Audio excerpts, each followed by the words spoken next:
It's impossible to be a scientist and to confront the grandeur, subtlety, elegance, and magnificence of the universe without feeling a sense of reverence and awe.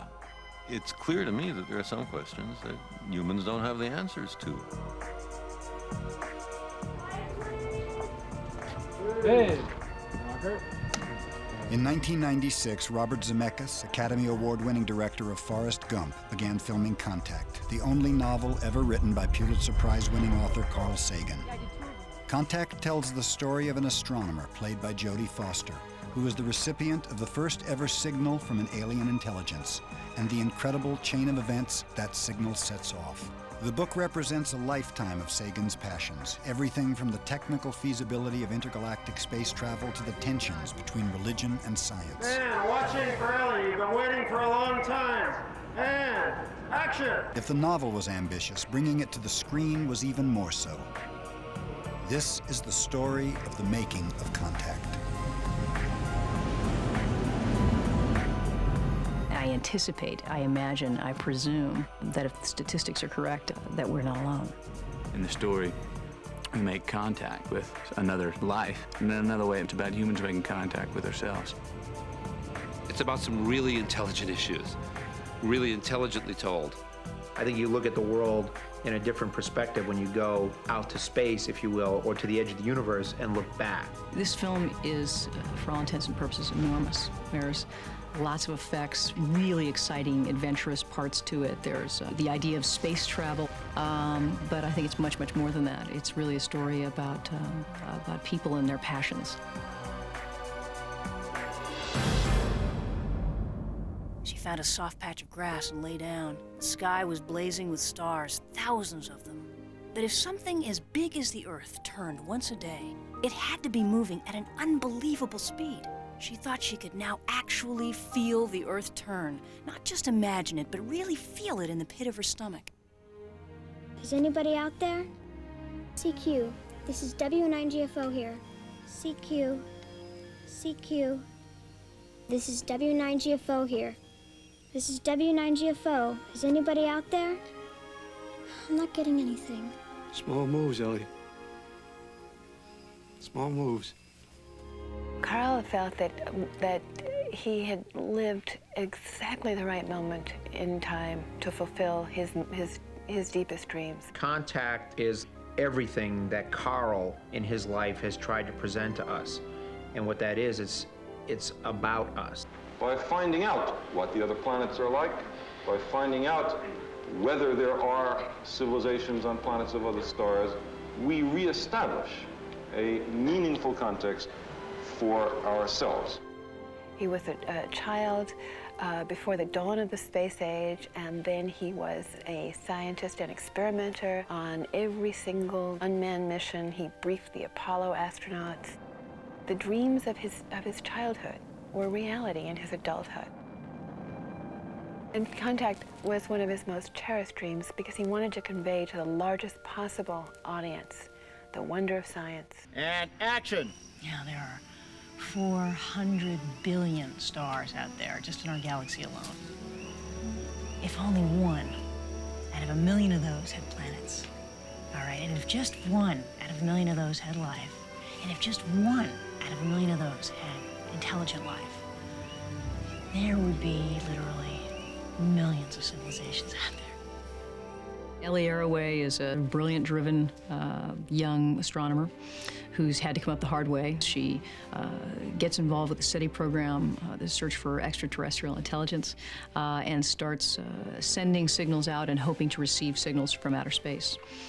Does this for many, many years to no avail, not a single message, nothing happening. Everybody's given up on her. Nobody believes in her. I don't consider what could potentially be the most important discovery of the human race nonsense, okay? There's 400 billion stars and only out there. We two have not even probabilities. started... One, there is intelligent life out there, but it's so far away you'll never contact it in your lifetime. And You're making a decision. Two, there's nothing out there but noble gases and carbon compounds, and you're wasting your time.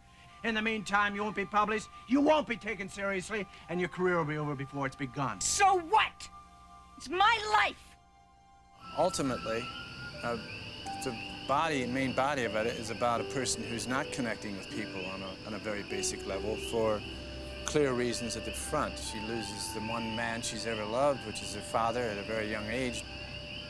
That, I would tend to think, would cause a very tender soul to close down.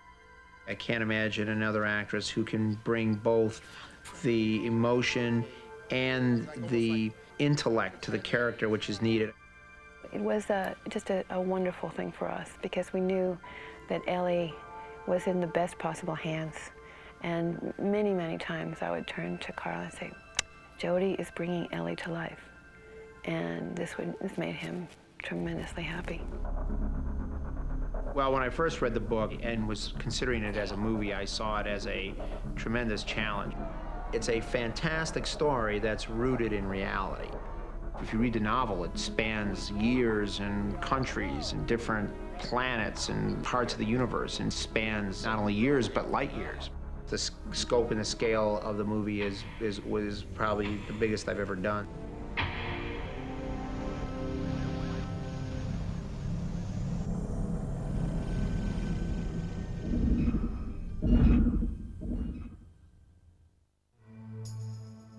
Arecibo, Puerto Rico. The cast and crew of Contact traveled to the largest radio telescope in the world. That stuff. Just have that one light on there and leave it pointing onto the turn, and as it gets darker, I'll have you light them. Built inside a huge mountain crater, the dish is far away from the noisy radio interference that can hinder the progress of SETI researchers. What we're doing is using large radio telescopes to listen for radio signals. Now, they may be signals that they're using for their own purposes. They may be signals that they set up as beacons in order to attract our attention, because we're really primitive as a technology.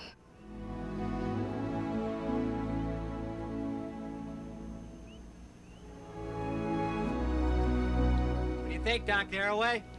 Isn't she a beauty? It'll do. I work on a project called SETI. Search for extraterrestrial intelligence? Wow. And that is out there.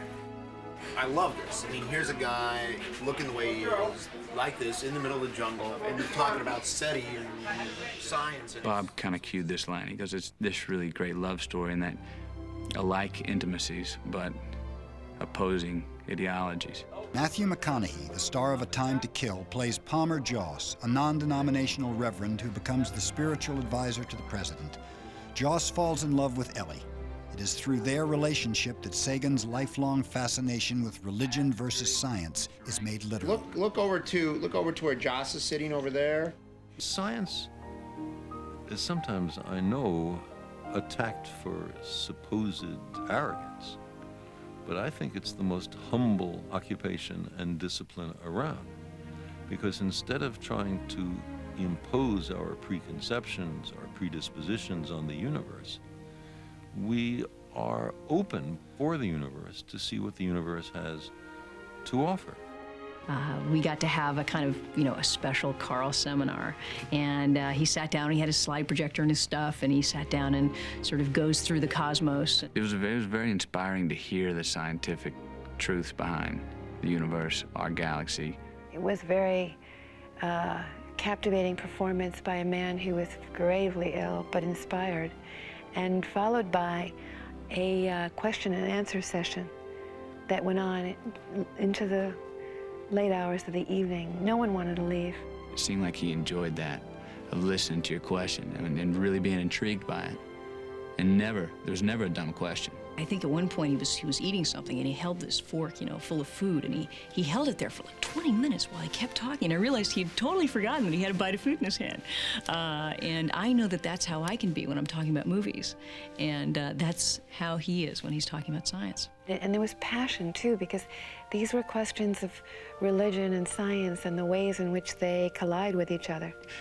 I was learning and learning, going hand in hand in hand all the way. I think the great thing that this movie does is it tells you that religion isn't on the other side. There are some religious figures that put spirituality or the idea of a higher power somehow on the other side of science, when in fact we're all involved in the same quest, which is to find out about our origins and to find out whether we're alone or not. Is the world fundamentally a better place because of science and technology? We shop at home, we surf the web, but at the same time, we feel emptier, lonelier, and more cut off from each other than at any other time in history.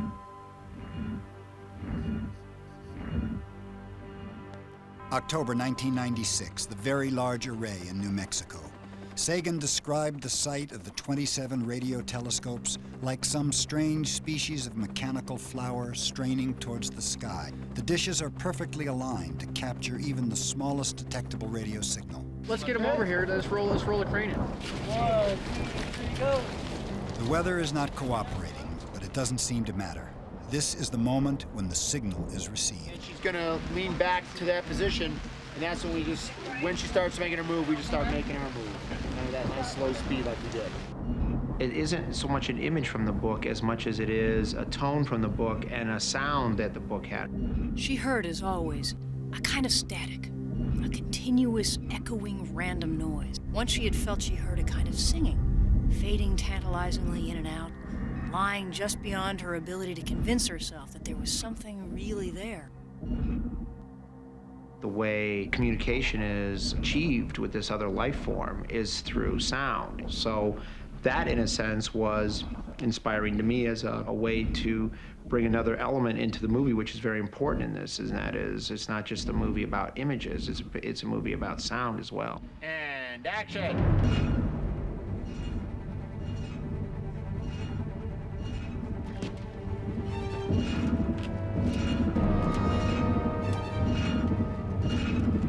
Talk to me, guys. Partially polarized set of moving pulsars, amplitude modulated. We're locked. Systems check out, signal across the board. What's the frequency? 4.4623 gigahertz. Point source confirmed. Whatever it is, it ain't local. Position? I checked interferometry somewhere in Lyra, I think. Vega? Can't be. It's only 26 light years away. Who are we gonna call now? Everybody. This is CNN breaking news. The president made a brief statement calling the message from Vega one of the most stunning insights into our universe. Attendance at religious services has risen a dramatic 39% in recent days. Everyone would respond differently to the notion that there might be intelligent life somewhere in outer space and that it's talking to us in some complex way. And each one of the points of view is a very reasonable one, and that's what I think is most exciting about this movie, because my character, who's the National Security Advisor, is rightfully concerned that it's quite possible these aliens might not necessarily have the most benevolent intentions. So I'll come right to the point, may I? Your having sent this announcement all over the world may well constitute a breach of national security. Boy, this isn't a person-to-person call. Scientists who've worked all their lives, of course, would be excited by the notion that they're all going to come down and start, you know, eating prepackaged candy and sharing secrets of the universe. And you know, I think it says more about human nature and the diversity of human nature, which is kind of what this movie's about. The message was a kind of mirror in which each person saw his or her own beliefs challenged or confirmed. It was taken as evidence from many gods, or one god, or none. Some thought it was from God, and some from the devil. We felt that what would happen is very quickly, after this becomes a national news story, that there would be the believers and the non-believers, and the most wild mix of humanity would gather someplace. And the obvious choice was, well, they would go to the telescopes in New Mexico and, you know, gather there as if it was a shrine. We want to shoot in about 10 minutes, so we've got to organize this and get to our position. 3,000 extras answering notices in local papers poured into a deserted corner of George Air Force Base. Part tent revival, part Grateful Dead concert, this wild scene captures the public reaction to the alien message. Well, this is the scene where everybody is gathered to see what's going to be happening here. Are there aliens landing? All different tribes here today. She's a die-hard Trekkie. Peace. I'd seen it in the newspaper advertised, and I thought, gosh, this is the perfect thing for me. Anyone seen Elvis? Typically, Hollywood might reduce a scene like this to make it more manageable. But in Zemeckis' hands, it became much bigger. I can't help myself, you know, I can't, for some reason I'm attracted to these very large movies at this point in my career. That might change You know, we'll see. But right now I'm figuring, well, you know, this is what I do. I can never really imagine how big Bob's ideas are, and I'm constantly surprised that I can't. Because I would think after all these years that I would somehow get it. You know, every once in a while I walk onto the set and I just stare and I go, look at all these people, look at all this stuff. Who thought this up? He knows how to marry the epic qualities of filmmaking with the very human, small, subtle elements of filmmaking, too. He also thinks in multiple layers. As the filmmaking process continues, those ideas and layers continue to open up. That Ellie is very intimidated by this.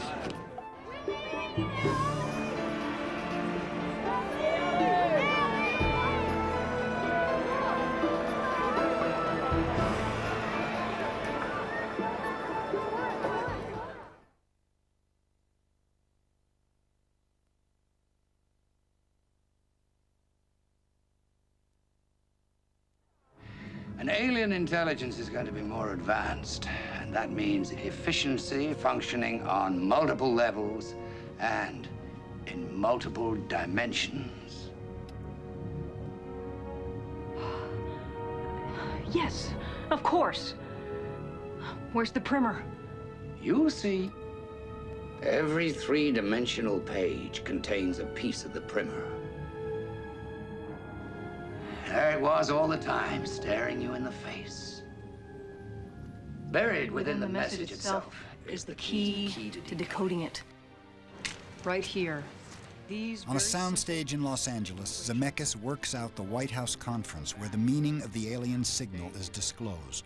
The scene is complicated. And action video.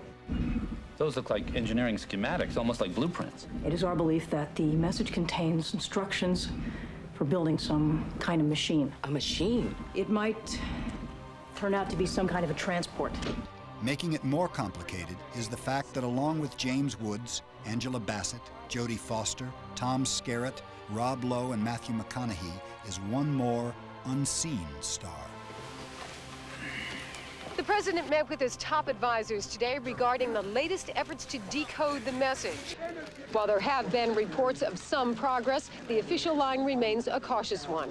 This is a series of shots that we did where Bob asked us to create a character who we couldn't, by sort of more traditional ways, get in the film, and that's the actual current president of the United States, Bill Clinton. So this is the original video of Clinton speaking in the cabinet room. And what we did is shot a plate with our current day actors with an empty chair ready for Clinton. We took a stand-in's body and then cut Clinton's head off, placing it on the body, and mixed that back in. And you can see the original video of Clinton. What we did is we cut a mat for him, used the mat to simply slip him into another scene. So we weren't really changing what he was saying, we were changing really the location he was in. Is everybody in? So we're taking him out of the rose garden, putting him into the press room. As you can see, we'll mix the two together, seamlessly blend him into a new background. So as I flip back and forth here, you can see that we've actually changed the check pattern on his tie, the color of his suit in general, and also mixed in James Woods and some of the other characters in the film. There's some really complicated shots within those sequences, and they just go by so seamlessly. I don't think anyone's really going to know that he's not really there and was never near the set. So it's pretty exciting. That's one of the key things that really excited me about working on this project, that I'll be in a scene with the president. Is everybody in? First rule in government spending. Why build one when you can have two twice the price? The character is one of the richest and most powerful men in the world anyway, a kind of Howard Hughesian sort of fella. And, of course, like all such people, he wants to leave his stamp on this earth. He finally, from the Russian government, gets given Mir to exist in. And the reason he gets it is because, like, you know, anybody who's rich and powerful has a downside as well, and the downside to him is he got cancer. It's quite simple, really. The low oxygen, zero gravity environment is the only thing keeping the cancer from eating me alive. The difficulty is, of course, you've got to find some form, some way of making it weightless. The idea of the shot, John, is that you're closer to the camera and you're not completely upside down, and your legs are up sort of like where Bud's head is. Push ready. Ready. And action. My little room has one hell of a view.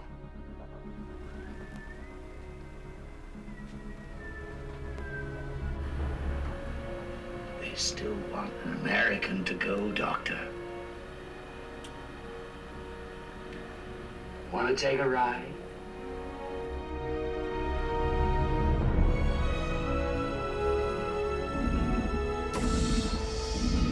If you're going to build a giant machine of alien design, it had to be huge and dangerous and moving and scary, and so the idea of a machine that was 3 times the size of the Empire State Building, cost $3 trillion, and the biggest construction endeavor in the history of man was what we decided to do. And I keep going. We're supposed to be right now 1,000 feet above the surface of the Pacific Ocean. And so if you were to walk out there and look down, all that blue screen is really supposed to be an open area, and that pod will get dropped down into this giant vortex of spinning rings. Kind of slowly approach here, then you come over here, right, Don? Yeah. And look over, and the camera comes over, and we do this big vertigo shot where you look down at all the ocean is 1,000 feet down.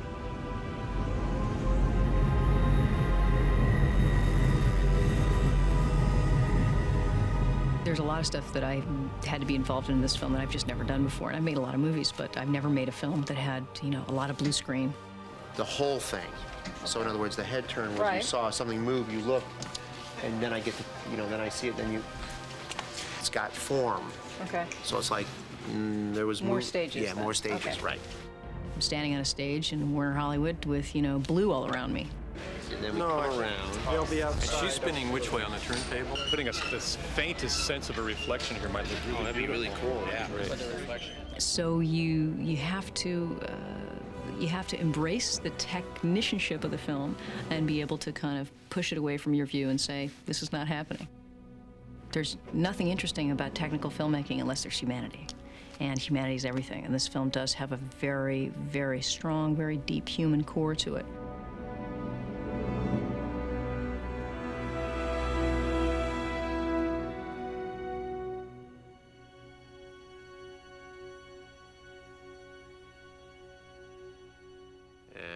Cut. Over 90 people working 3 shifts executed Verreaux's designs for the machine. To give you some idea, when we started Forrest Gump, we had about 120 shots, I think, or so, and we ended up on this show in the end with over 500. There were miniatures that redefined the term miniature, computer graphics, and real-life elements, all combining to realize Carl Sagan's vision of an intergalactic ship that can travel at the speed of light. To fuel their imaginations, the production team visited Cape Canaveral, looking for the details that would make their spacecraft believable. The vehicle assembly building, which is 500 feet tall, and what does that look like in various kinds of Florida light? And that's only 1/3 the height of the machine. And then looking across the grasslands there to see what all the launch complexes look like when they were 2-3 miles away, and how does all that structure look in the light, and then try and play that back on the machine. Mechanical? Go. Electrical? Go. Dynamics? Dynamics is... I can confirm the walkway retraction. Pod systems? Communications? Life support? Ellie, we are go for closure. You all set in there? And here. Jerry Griffin, former flight director at NASA and a veteran of the Apollo program, was brought on board as technical consultant for the control room scenes. There's really 2 things that he keeps checking with me on is, does it look right? So he just watches it. When the second hand hits 12, he'll just turn. That's right. Right, okay. And then does it sound right? Copy that, 35%. Mechanical? We're good. 40%. As we go through the rehearsals and all that, I'm reminded of the days when we did so many simulations trying to get ready to go to the moon. I just don't much see how we can make it on this next trip. I think you guys ought to continue to work. They both kind of, to the observer, look like chaos.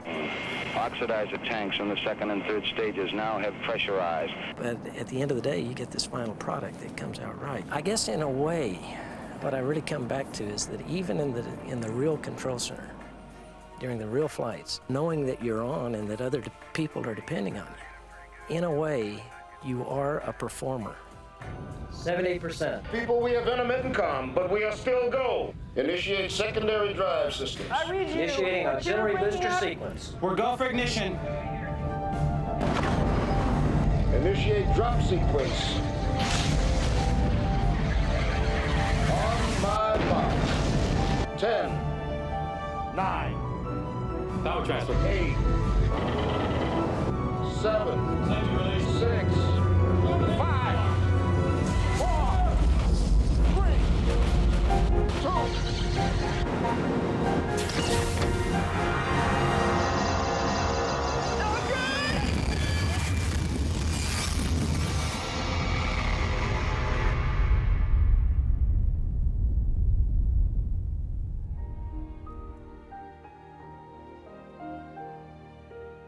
I have been searching for radio signals from other civilizations on planets beyond our own solar system.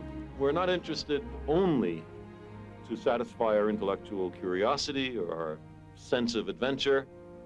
We have at the back of our minds the possibility that we might learn something useful about our own planet. December 1996. As the cast and crew work out a complicated shot, they hear the news. Carl Sagan has passed away from the cancer he had been fighting for so long. I was very saddened for the obvious reasons, but also because I had, I think Carl would have been very proud of the movie, and I'd wished that he'd been able to see the final product because he really was so passionate about it. You know, I was also looking forward to, you know, hearing his critique at the end of the movie too, and I was, you know, I always had that logged in the back of my mind as one of the great moments of my life, you know, when Carl was going to finally see what I've done to his novel. The idea, is there life out there on other planets? Over time, you know, it started out in man's ego. I am the center of the universe. Earth is it. The sun goes around us. Well, I mean, we're like down here in the far right corner of our galaxy, and there's hundreds of millions of galaxies. That idea, that's inspiring to me. I think that'll be inspiring to everybody to think, what is out there? You know, one of the great reasons to make a film like this, not just as an actor, but also as a filmmaker, is to hope that, you know, there's some 11 or 12-year-old girl out there who looks up at the sky and says, oh my God, that's Jupiter. And that somehow that thrusts her forward to understand what she does and who she is. There's something tremendously poignant about the idea that at the end of Carl's life, he was given the biggest canvas of all, the opportunity to tell a story and to convey the ideas that were most important to him to the largest audience of all.